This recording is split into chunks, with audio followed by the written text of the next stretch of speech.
This was the last car that your great-grandfather bought new, but you got this from your weird uncle.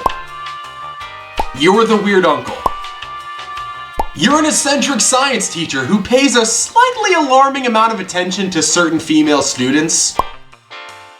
The only thing lower than the amount of horsepower that this car produces is your credit score. The only thing lower than the amount of horsepower that this car produces is your self-esteem when you drive it. Sorry, Mom and Dad. You walked into the dealership and said, "I'd like some car, please." You walked into the dealership and said, "I'd like some car, please," followed by, "No, cheaper." The only thing you like more than vaping is talking to people about vaping.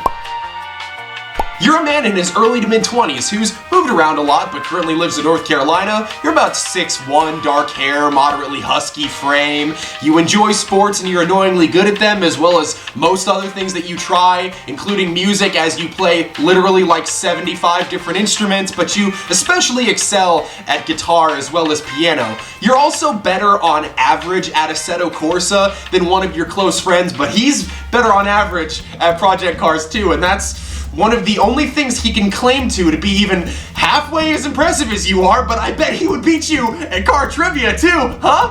Huh? How does that make you feel? Who's impressive now? At least that friend has never totaled a car, huh? And they've never blown up an engine just like you did on this car either.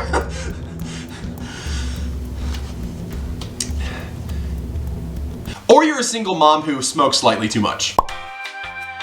You bought the biggest, most capable, most inconvenient for daily driving truck that you could possibly get, with all the bells and whistles you could ever need to put some serious work in, and with a towing capacity that rivals some pretty serious commercial level trucks, just so that you can only ever drive it to the bank and Texas Roadhouse on Wednesdays sometimes. Your truck probably has more tires than you have teeth. Your car is responsible for causing more heart attacks than artery blockage. You're incredibly old.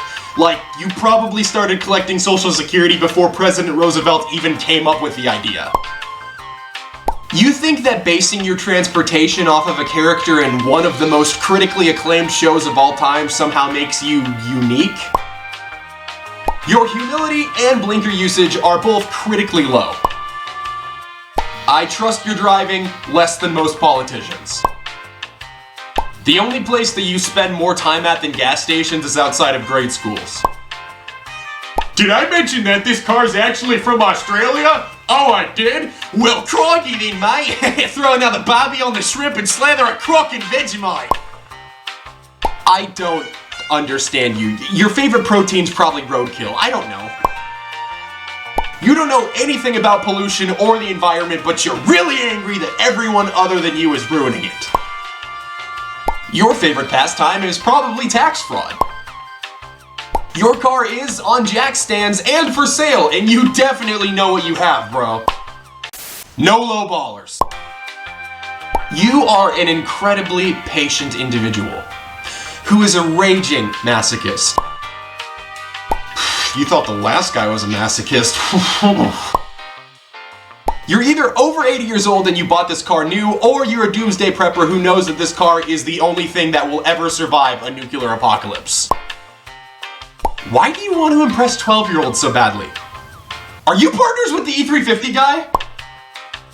It's fine, you didn't need that kidney as much as you needed a $300,000 25-year-old Nissan, obviously.